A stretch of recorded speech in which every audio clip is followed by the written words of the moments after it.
สบายดีท่านผู้ชมที่เคารพสบายดีท่านผู้ชมที่ฮักแพงขอต้อนรับบรรดาท่านเข้าสู่รายการเส้นทางสู่ตลาดถึงแล้วตลอด30นาทีต่อจากนี้ในเชิงว่ารายการพวกนี้ก็จะเป็นรายการเป้าหมายที่จะมานำเสนอเผยแพร่ข้อมูลข่าวสารที่ปิ่นอ้อมเรียกงานตลาดถึงมารายงานท่านผู้ชมรับทราบเป็นประจำรายอาทิตย์เจ้าท่านผู้ชมจังเส้นเก่าเส้นเคยรายการพวกเฮานี่ก็จะออกอากาศในทุกๆวันอาทิตย์ในเวลา 20:30 นาทีแต่ถ้าหากว่าท่านผู้ชมท่านใดที่ว่าพลาดติดตามรับชมบ่ได้ติดตามรับชมในอาทิตย์นี้ก็สามารถเบิ่งย้อนหลังได้ในทุกๆวันอาทิตย์ในเวลา 9:30 นาทีเจ้าสำหรับระยะที่1ก็แม่นระยะหอบฮู้ตลาดทุนในระยะนี้พวกเฮาก็จะนำเอาข่าวการเคลื่อนไหวของบรรดาผู้ที่มีส่วนร่วมในเวงานตลาดทุนมารายงานท่านผู้ชมทราบรวมไปถึงดัชนีตลาดหลักทรัพย์ทางภายในและต่างประเทศว่ามีการเคลื่อนไหวคือจังไดพร้อมนั้นระยะ2ไม่มีหยังอรวรรณเจ้าท่านผู้ชมระยะที่2นี้พวกเขาก็จะมีสกู๊ปพิเศษเกี่ยวกับคณะผู้แทนสภาแห่งชาติได้ไปทัศนศึกษาที่สำนักงานคณะกรรมการคุ้มครองหลักทรัพย์แห่งประเทศไทยและตลาดหลักทรัพย์แห่งประเทศไทยถึงว่าจะเป็นเท่าใดท่านผู้ชมสามารถติดตามรับชมได้ในระยะที่2และระยะสุดท้ายนี้พวกเขาก็มีการ์ตูนแอนิเมชันที่มีหัวข้อว่าการก้าวเกี่ยมคมค้อมก่อนการลงทุนจึงว่าจะเป็นเท่าใดจะมีการลงทุนขึ้นเท่าใดนั้นท่านผู้ชมสามารถติดตามรับชมได้และในตอนนี้เรามาชมกันในระยะทำอิฐกันเลยสนับสนุนโดยบริษัทเวียงจันทร์เซ็นเตอร์มหาชนธนาคารการค้าต่างประเทศลาวมหาชนบริษัทหลักทรัพย์ลาวจีนจำกัดบริษัทลาวอาร์โกเทคมหาชนในวันที่9 วันที่ 10 กันยายน 2019 ที่ห้องประชุมชั้น 5 ของสำนักงานคณะกรรมการคุ้มครองหลักทรัพย์และคณะกรรมการคุ้มครองหลักทรัพย์สาธารณรัฐประชาชนจีนได้ร่วมกันจัดกองประชุมสัมมนาใน3หัวข้อคือ 1. ระบบการติดตามการกวดกาตลาดทุนและสภาพการคุ้มครองความเสี่ยงตลาดหลักทรัพย์และบริษัทรับฝากสร้างชำระหลักทรัพย์ 2. การค้นพบและการแก้ไขสาเหตุที่ละเมิดระเบียบกฎหมายในการซื้อขายหลักทรัพย์และสัญญาซื้อขายล่วงหน้าและ 3. บางปัญหาเกี่ยวกับการจดทะเบียนควบโดยการเป็นประธานของท่านนางเวียงดาลีสุภานุวงศ์รองหัวหน้าสำนักงานคณะกรรมการคุ้มครองหลักทรัพย์พร้อมนี้กองประชุมดังกล่าวก็ได้รับฟังการบรรยายของท่านลีต้งผิงรองอธิการบดีสถาบันการเงินและตลาดทุนสาธารณรัฐประชาชนจีนท่านจางเนียหัวหน้ากรมคุ้มครองและติดตามตลาดหลักทรัพย์และท่านอุจุนทาหัวหน้าแผนกกรมสืบสวนสอบสวนคณะกรรมการคุ้มครองหลักทรัพย์สาธารณรัฐประชาชนจีนซึ่งมีการตั้งหน้าเข้าร่วมกองประชุมสัมมนาดังกล่าวจากตลาดหลักทรัพย์ลาวองค์การอัยการประชาชนสูงสุดศูนย์แก้ไขข้อขัดแย้งทางด้านเศรษฐกิจกรมตำรวจเศรษฐกิจกระทรวงป้องกันความสงบพร้อมด้วยคณะแผนกและวิชาการจากสำนักงานคณะกรรมการคุ้มครองหลักทรัพย์รวมทั้งหมดเป็นจำนวน25ท่านการจัดกองประชุมสัมมนาในครั้งนี้แม้เป็นทิศยังทางและมีประโยชน์ที่สุดในการมาปรับปรุงและหมุนไส้เข้าในการคุ้มครองตลาดทุนลาวให้ครบถ้วนและสมบูรณ์ขึ้นตื่มโดยเฉพาะแม่นการสร้างระบบการติดตามการซื้อขายหลักทรัพย์และคุ้มครองตลาดหลักทรัพย์การสืบสวนสอบสวนและดำเนินคดีเวงานหลักทรัพย์อยู่สาธารณรัฐประชาธิปไตยประชาชนลาวและกลไกการประสานงานกับองค์การที่เกี่ยวข้องกับเวียดงานหลักทรัพย์ในวันอังคารวันที่10 กันยายน 2019 ท่านเสี่ยวสวัสดิ์ธีรกุลรองหัวหน้าสำนักงานคณะกรรมการคุ้มครองหลักทรัพย์พร้อมด้วยทีมงานได้เปิดกองประชุมเผยแพร่ระเบียบการรุมกฎหมายว่าด้วยเวียดงานหลักทรัพย์ให้แก่คณะสภาบริหารคณะแผนกและวิชาการของบริษัทผลิตไฟฟ้าลาวมหาชนซึ่งประกอบมีข้อตกลงว่าด้วยสภาบริหารของบริษัทจดทะเบียนคำแนะนำว่าด้วยการคุ้มครองบริหารสำหรับบริษัทจดทะเบียนในตลาดหลักทรัพย์และคำแนะนำว่าด้วยกองประชุมผู้ถือหุ้นที่กองประชุมใหญ่บริษัทผลิตไฟฟ้าลาวมหาชนจุดประสงค์ต้นต่อในการเผยแพร่ระเบียบการในครั้งนี้ก็แม่นเพื่อให้คณะสภาบริหารและบรรดาพนักงานทุกขั้นที่เกี่ยวข้องได้มีความเข้าใจเพิ่มเติมเกี่ยวกับการปฏิบัติตาม3ระเบียบการดังกล่าวรายละเอียดของทั้ง3ระเบียบการดังกล่าวประกอบมี 1. ข้อตกลงว่าด้วยสภาบริหารของบริษัทจดทะเบียนประกอบมีความหมายความสำคัญและโครงสร้างการจัดตั้งของสภาบริหารเงื่อนไขสิทธิและหน้าที่ของสมาชิกสภาบริหารข้อห้ามข้อยกเว้นความรับผิดชอบการห้องป้องของบริษัทและผู้ถือหุ้นต่อสภาบริหารและมาตรการต่อผู้ละเมิด 2. คำแนะนำเกี่ยวกับการคุ้มครองบริหารสำหรับบริษัทจดทะเบียนในตลาดหลักทรัพย์ประกอบมี4ภาค8หลักการต่อ4คำแนะนำ143ข้อกำหนดซึ่งว่าเกี่ยวกับสิทธิของผู้ถือหุ้นและการปฏิบัติต่อผู้ถือหุ้นอย่างเท่าเทียมการคุ้มครองสายพัวพันที่มีผู้ที่มีส่วนร่วมในตลาดการเปิดเผยข้อมูลและความโปร่งใสและสุดท้ายก็แม่นพลบทบาทและความรับผิดชอบของสภาบริหารและสุดท้ายก็แม่นคำแนะนำว่าด้วยการจัดตั้งกองประชุมผู้ถือหุ้นประกอบมีจุดประสงค์และหลักการในการจัดกองประชุมผู้ถือหุ้นขั้นตอนของกองประชุมผู้ถือหุ้นรวมไปถึงการก้าวเกี่ยมความพร้อมความรอบด้านต่างๆเกี่ยวกับเนื้อในของเวลากองประชุมแต่ละครั้งการแจ้งเตือนและอื่นๆ ผ่านการเผยแพร่ทั้ง3ระเบียบการเห็นว่ามีนักสัมมนากรให้มีความสนใจต่อทั้ง3ระเบียบการและได้ตั้งคำถามเพื่อความกระจ่างแจ้งเนื่องจากว่าการจัดตั้งปฏิบัติตัวจริงบ่ว่าจะเป็นการปฏิบัติหน้าที่และการคัดเลือกสภาบริหารการกะเกี่ยมเปิดกองประชุมสามัญผู้ถือหุ้นและอื่นๆยังมีสิ่งท้าทายและบางข้อคงค้างที่จะต้องได้ปรึกษาหารือกันสบายดีท่านผู้ชมที่เคารพมาพบกับข้าพเจ้ามารวันพันธารวงศ์ซึ่งในมื้อนี้ข้าพเจ้าก็จะมารายงานเกี่ยวกับสภาพการซื้อขายหุ้นของตลาดหลักทรัพย์ทางภายในและต่างประเทศในอาทิตย์นี้เรามาเบิ่งกันว่าตลาดหลักทรัพย์ทางภายในและต่างประเทศจะมีสภาพการซื้อขายและมีการเคลื่อนไหวขึ้นเท่าใดไปติดตามรับชมพร้อมกันเลยเฮามาเบิ่งกันที่ดัชนีตลาดหลักทรัพย์สหรัฐอเมริกาปรับตัวเพิ่มขึ้นทั้งหมดเป็นต้นแมนดัชนีของดาวโจนส์ปรับตัวเพิ่มขึ้น 27,137.04 ปรับตัวเพิ่มขึ้น 2.97 ส่วนห้อยสาเหตุส่วนใหญ่ที่ภายดัชนีตลาดหลักทรัพย์สหรัฐอเมริกาแม่นเนื่องมาจากนักลงทุนยอมรับการกล่าวประกาศของผู้ว่าการธนาคารกลางสหรัฐอเมริกาและการเปิดเผยข้อมูลการจ้างงานนอกจากภาคกสิกรรมของสหรัฐที่ต่ำกว่าที่คาดการไว้ซึ่งจะเป็นการเพิ่มแนวโน้มให้มีการปรับลดอัตราดอกเบี้ยในเดือนนี้ในขณะที่การกระตุ้นเศรษฐกิจของจีนก็ช่วยให้การขยายตัวของเศรษฐกิจโลกผ่อนคลายความวิตกกังวลลงพร้อมทางแห่งซื้อหุ้นของนักลงทุนในหุ้นกลุ่มพลังงานและอุตสาหกรรมและการตัดสินทางการค้าระหว่างสหรัฐอเมริกาและสาธารณรัฐประชาชนจีนก็ได้ลดผ่อนความกังวลลงได้เห็นให้ตลาดหลักทรัพย์ดาวโจนส์ปิดตัวลงในค่าบวกเป็นเวลา5 มื้อติดต่อกันส่วนตลาดหลักทรัพย์ในยุโรปเห็นได้ว่ามีแนวโน้มที่เพิ่มขึ้นทั้งหมดเช่นเดียวกันเป็นต้นแมนตลาดหลักทรัพย์ของแดกปิดอยู่ที่ 12,359.07 ปรับตัวเพิ่มขึ้นแมน 2.78 ส่วนห้อยสาเหตุแมนเกิดมาจากนักลงทุนมีการตอบรับข่าวสาธารณรัฐประชาชนจีนจะดำเนินมาตรการกระตุ้นการปล่อยเศรษฐกิจของภาคธนาคารซึ่งได้สุกยุให้นักลงทุนมีความเชื่อมั่นในตลาดถึงแม้ว่าสหรัฐอเมริกาจะเปิดเผยข่าวการจ้างงานที่มีการชะลอตัวเกินคาดและข่าวผลการผลิตทางด้านอุตสาหกรรมของเยอรมันจะลดลงก็ตามนักลงทุนเองต่างก็ยังเฝ้าติดตามสถานการณ์การจุกยุ่นนโยบายการถอนตัวออกจากสหภาพยุโรปของอังกฤษและอีกปัจจัยหนึ่งก็คือสาธารณรัฐประชาชนจีนได้ออกมาประกาศรายการยกเว้นภาษีนำเข้าสินค้าจากสหรัฐอเมริกาโดยหวังว่าจะมีการปรับลดอัตราดอกเบี้ยและประกาศค้นคว้าคืนบรรดาโครงการซื้อพันธบัตรตามมาตรการผ่อนคลายด้านปริมาณหอบใหม่เพื่อกระตุ้นเศรษฐกิจมาต่อกันที่ตลาดหลักทรัพย์ในอาเซียนเห็นได้ว่ามีแนวโน้มที่เพิ่มขึ้นเป็นต้นแมนดัชนีของตลาดหลักทรัพย์นิกเกอิ225อาทิตย์นี้ปิดอยู่ที่ 21,597.76 ปรับตัวเพิ่มขึ้น 4.59 ส่วนห้อย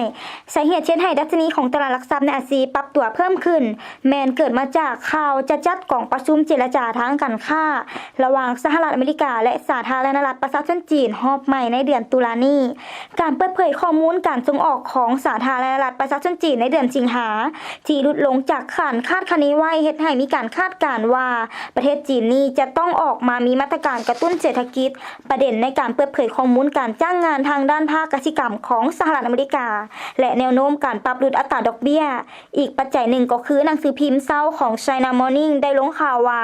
สาธารณรัฐประชาชนจีนได้ยื่นขอเสนอขอซื้อสินค้ากสิกรรมจากสหรัฐอเมริกาเพิ่มขึ้นถ้าหากว่า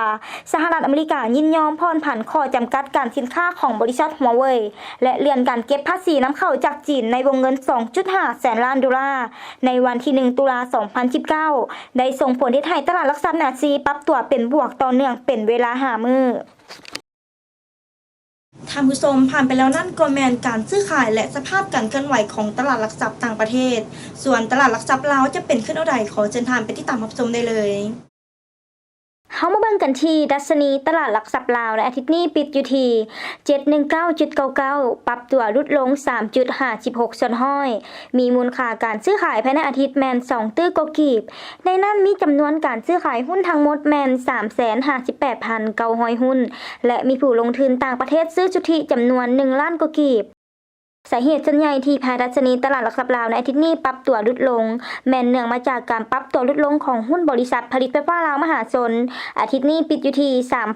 3,390 กีบปรับตัวลดลง230กีบและหุ้นของบริษัทมหาทุนเซาสินเชื่อมหาชนก็ปรับตัวลดลงเช่นเดียวกันอาทิตย์นี้ปิดอยู่ที่ 2,900 กีบปรับตัวลดลง50กีบส่วนหุ้นของธนาคารการค้าต่างประเทศลาวมหาชนแม่นคงที่อาทิตย์นี้ปิดอยู่ที่ 6,050 กีบหุ้นของบริษัทลาวเวิร์ด หาชนก็คงที่เช่นเดียวกันอาทิตย์นี้ปิดอยู่ที่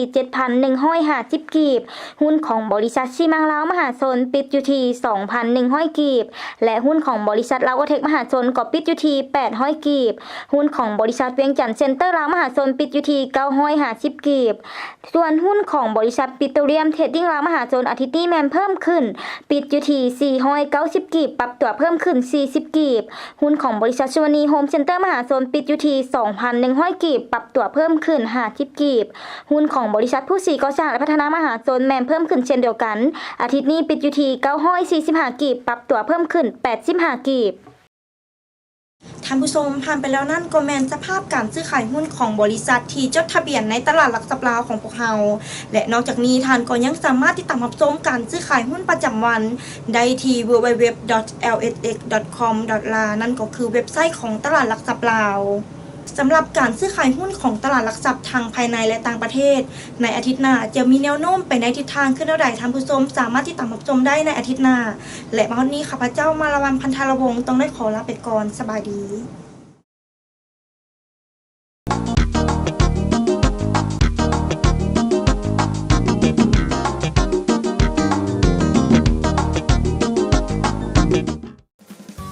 ก้าวไปสู่สังคมใหม่ทุกการจ่ายง่ายในวันเพ่ห้านค้าใหญ่ก็จ่ายสะดวกเพียงแต่สแกน QR Code กดปุ๊บเงินก็เข้าห้านค้าทันทีลืมไปเลยเรื่องเงินถอนสรุปยอดเงินต่อมือก็ง่ายไม่ว่าจะเป็นห้านค้าแบบใดก็สบายห้านอาหารก็จ่ายง่ายคนซื้อก็อุ่นใจเพราะทุกการเคลื่อนไหวมีข้อความแจ้งบอกตลอดเขาจะก้าวไปสู่สังคมยุคใหม่ที่ทันสมัยและมีความปลอดภัยไปพร้อมกันทุกการจ่ายง่ายในวันเพ่ธนาคารการค้าต่างประเทศลาวมหาชน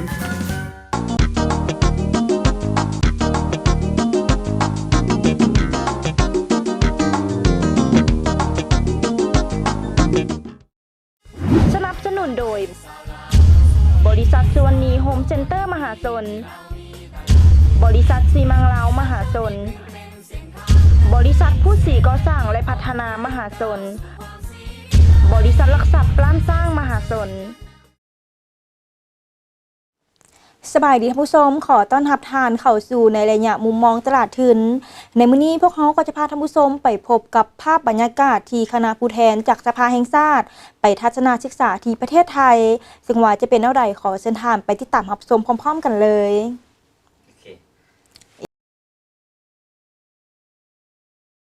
ในวันที่3 หาวันที่ 5 กันยายน 2019 ที่ผ่านมาทางสำนักงานคณะกรรมการคุ้มครองหลักทรัพย์ได้พาผู้แทนสภาแห่งชาติไปทัศนศึกษาและเยี่ยมชมบรรดาบริษัทดังนี้บริษัทหลักทรัพย์เคที่ชิมิโกะจำกัดบริษัทกองทุนบัวหลวงสำนักงานคณะกรรมการคุ้มครองหลักทรัพย์และตลาดหลักทรัพย์แห่งประเทศไทยซึ่งนำพาโดยท่านทันตากองพาลีรองประธานกรรมการแผนการเงินและการตรวจสอบพร้อมด้วยคณะ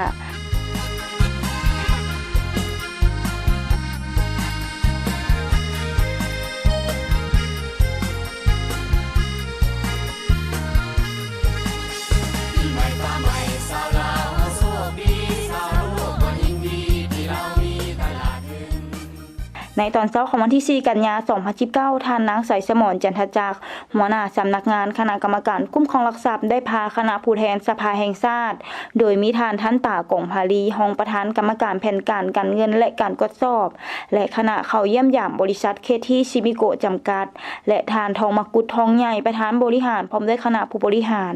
ก็ได้ตอบรับและพบปะอบรมถ่ายทอดบทเรียนและประสบการณ์ในเวียกงานหลักทรัพย์เช่นการเปิดบัญชีหลักทรัพย์การเป็นที่ปรึกษาทางด้านการเงินการซื้อขายหลักทรัพย์และบรรดานิติกรรมที่เกี่ยวข้องซึ่งบรรยากาศก็ได้หัดแนมไปด้วยการสอบถามและปรึกษากันอย่างกงไปกงมา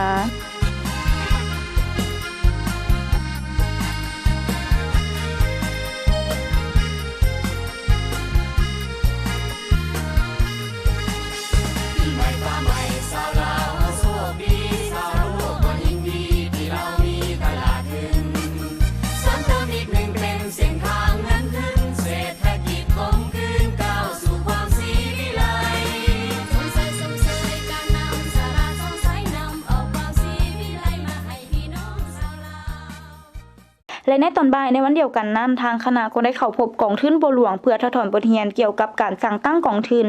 และการดำเนินงานของกองทุนบัวหลวงซึ่งทานวชินทร์วัฒนวรกิจ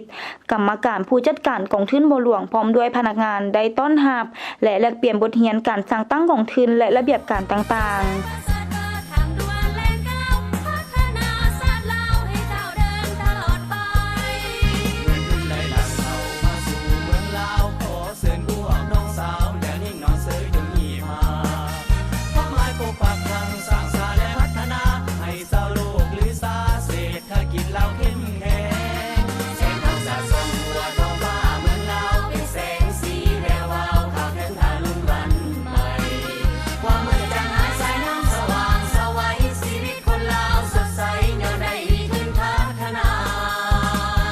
ในตอนเช้าของวันที่ 4 กันยายน 2019 ผู้แทนสภาแห่งชาติก็ได้ไปยังสำนักงานคณะกรรมการคุ้มครองหลักทรัพย์และตลาดหลักทรัพย์แห่งประเทศไทยโดยมีท่านนางวรืนวดีสุวรรณมงคลกรรมการและเลขานุการพร้อมด้วยพนักงานสำนักงานคณะกรรมการคุ้มครองหลักทรัพย์และตลาดหลักทรัพย์แห่งประเทศไทยก็ได้ให้การตอบรับและยังได้ให้มีการแลกเปลี่ยนบทเรียนทางด้านการคุ้มครองและนิติกรรมที่เกี่ยวข้องกับเวียกงานหลักทรัพย์ในทางคณะผู้แทนสภาแห่งชาติอย่างมีความลึกซึ้ง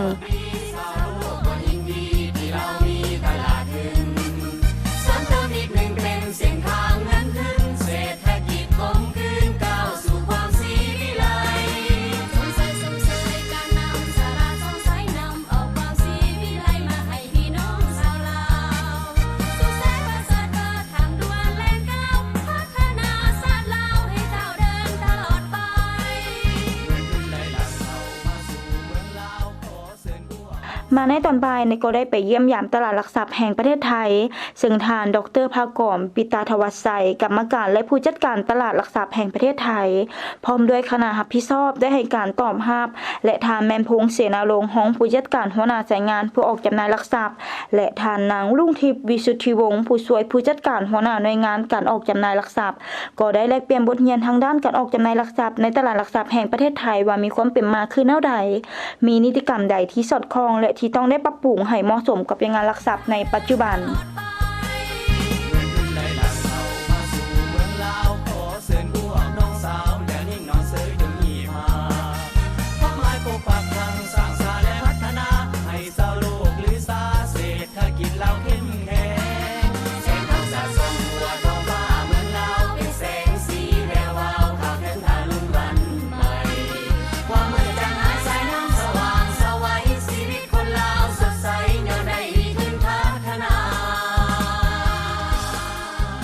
การทัศนาในครั้งนี้ท่านผู้แทนสภาแห่งชาติก็ได้โอ้ล้มถอนบทเรียนเกี่ยวกับเวียกงานตลาดทุนและแบบแผนการเฮ็ดเวียกที่ผ่านมาของบริษัทหลักทรัพย์บริษัทกองทุนสำนักงานคณะกรรมการคุ้มครองหลักทรัพย์และตลาดหลักทรัพย์แห่งประเทศไทยตลาดหลักทรัพย์แห่งประเทศไทยนอกจากนั้นก็ยังได้เจาะจิ้มบรรดานิติกรรมต่างๆที่ติดพันเกี่ยวกับเวียกงานตลาดทุนพร้อมนี้ทั้ง4ฝ่ายก็ยังได้มอบเครื่องทีละนิดและกล่าวขอบใจที่ได้ให้การต้อนรับเป็นอย่างดีที่ได้เป็นเกียรติต้อนรับผู้แทนสภาแห่งชาติลาวไปเยี่ยมยามในครั้งนี้อีกด้วย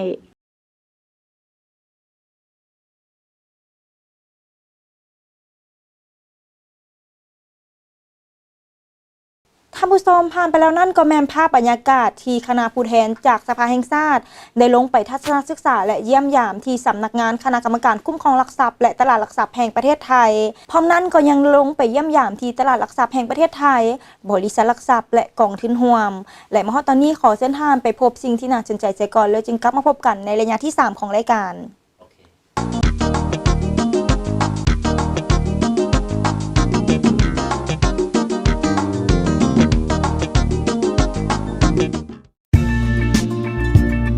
ธุรกิจจะประสบผลสำเร็จอย่างสบายเมื่อธุรกรรมทางการเงินสะดวก BCLI Bank บริการดำเนินธุรกรรมทางด้านการเงินผ่านอินเทอร์เน็ตตลอด24 ชั่วโมงสามารถโอนเงินได้หลากหลายรูปแบบสามารถชำระค่าบริการต่างๆและยังสามารถกดเบิ่งรายละเอียดการเคลื่อนไหวบัญชีทั้งหมดบ่ว่าท่านจะอยู่ไสมาเพิ่มประสิทธิภาพและความสะดวกให้กับธุรกิจของทานด้วย BCLI Bank ผู้ช่วยที่เคียงคู่ทุกความสำเร็จ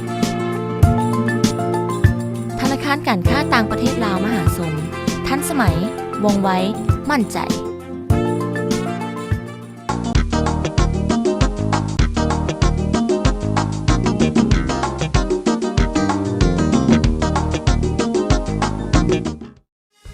สนับสนุนโดยบริษัทลักทรัพย์ทคตลกทจำกัดบริษัทผลิตไฟฟ้าลาวมหาชนบริษัทลักทรัพย์ APM ลาวจำกัดและบริษัทลาวประเมินมูลค่าทรัพย์สินจำกัดท่านผู้ชมฮอดตอนนี้ก็ถือว่ามาฮอดระยะสุดท้ายของทางรายการกันแล้วก็คือระยะฮอบฮู้ตลาดทุนซึ่งว่าดังที่ทางมาลาวันได้กล่าวไว้ในตอนต้นของทางรายการแล้วว่าจะมานำเสนอเกี่ยวข้องกับการ์ตูนแอนิเมชันที่มีชื่อหัวข้อว่าการกักเก็บความพร้อมก่อนการลงทุนเฮาจะได้ต้องมีการกักเก็บความพร้อมด้านใดๆก่อนที่เราจะมามีส่วนร่วมในการมาลงทุนในเวียกงานตลาดทุนของพวกเขาจะมีในคืนใดท่านผู้ชมสามารถติดตามรับชมกันได้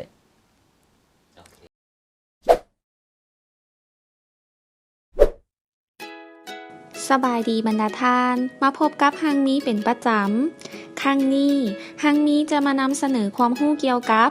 การเกี่ยมความพร้อมก่อนการลงทุนก่อนเริ่มลงทุนในสิ่งใดหนึ่ง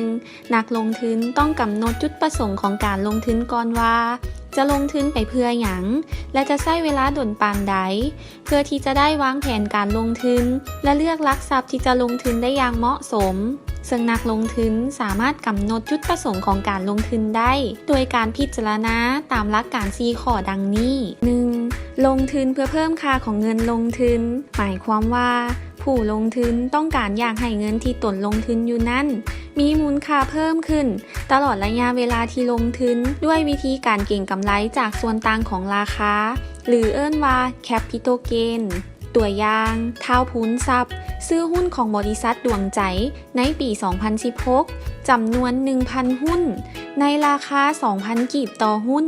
รวมเป็นเงินลงทุนทั้งหมด 2 ล้านกีบในปีต่อมาราคาหุ้นของบริษัทปรับตัวสูงขึ้นเป็น 2,200 กีบต่อหุ้นเมื่อพูนทรัพย์ตัดสินใจขายหุ้นทั้งหมดออกแล้วจึงได้รับเงิน 2,200,000 กีบดังนั้นกำไรซึ่งเป็นส่วนต่างของราคาซื้อและราคาขายจากหุ้นดังกล่าวจึงเท่ากับ 200,000 กีบ 2. ลงทุนเพื่อเป็นรายได้ประจำหมายถึง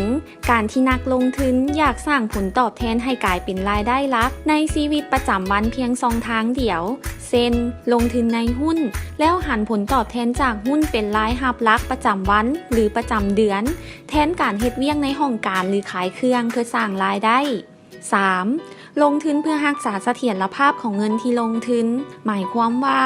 นักลงทุนอยากสร้างความมั่นคงให้กับเงินลงทุนของตนเพื่อรักษาค่าของเงินให้มีความสามารถซื้อไว้เท่าเก่าหรือเว้าสั้นๆก็คือนักลงทุนต้องการอยากเอาชนะภัยเงินเฟ้อซึ่งอาจมีผลกระทบต่ออำนาจซื้อของตนในอนาคตและ 4. ลงทุนเพื่อสร้างผลตอบแทนรวมหมายถึงนักลงทุนต้องการอยากให้ความเสี่ยงและผลตอบแทนจากการลงทุนมีความเหมาะสม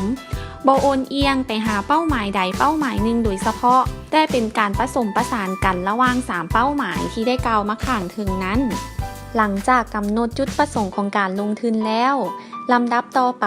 นักลงทุนควรกะเกี่ยมเงินลงทุนให้เพียงพอด้วยวิธีการกำหนดวงเงินลงทุนให้เหมาะสมซึ่งสิ่งสำคัญในการกำหนดวงเงินลงทุนดังกล่าวนั่นก็คือการวางแผนและบริหารค่าใช้จ่ายในชีวิตประจำวันเนื่องจากว่าหากนักลงทุนนำเงินสะสมมาใช้เข้าในการลงทุนหลายเกินไปอาจจะเฮ็ดให้นักลงทุนประสบกับปัญหาขาดสภาพคล่องทางการเงินได้ตรงกันข้ามหากจัดสรรเงินลงทุนหน่อยเกินไป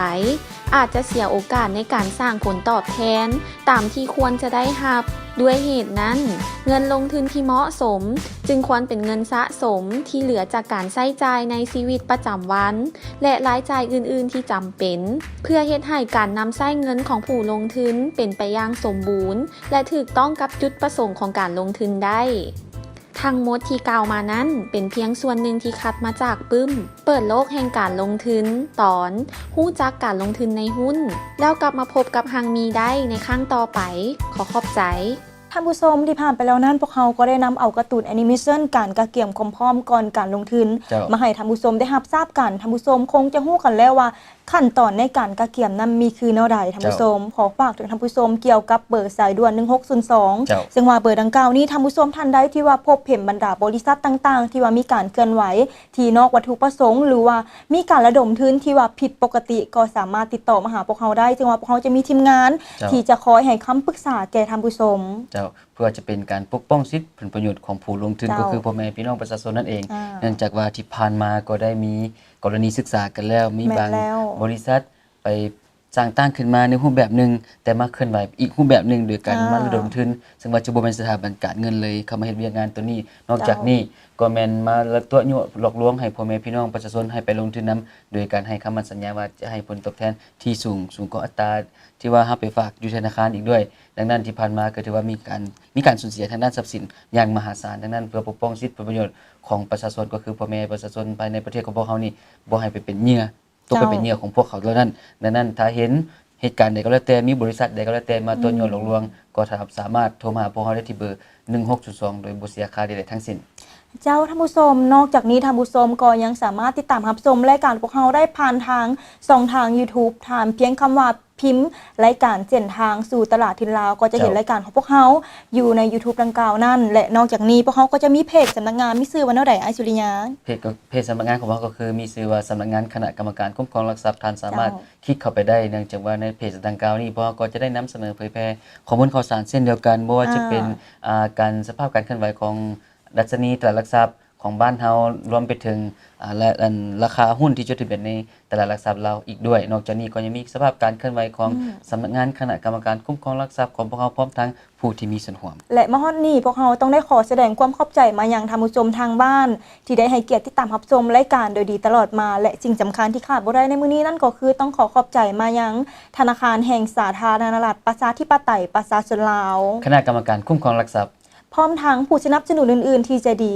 และมาวันนี้ข้าพเจ้าทั้งสองมาละวันพันธารวงศ์พร้อมด้วยชุริยามือนิเศษ เจ้า และทีมงานรายการเส้นทางสู่ตลาดทินลาวต้องได้ขอลาไปก่อนสบายดี สบายดี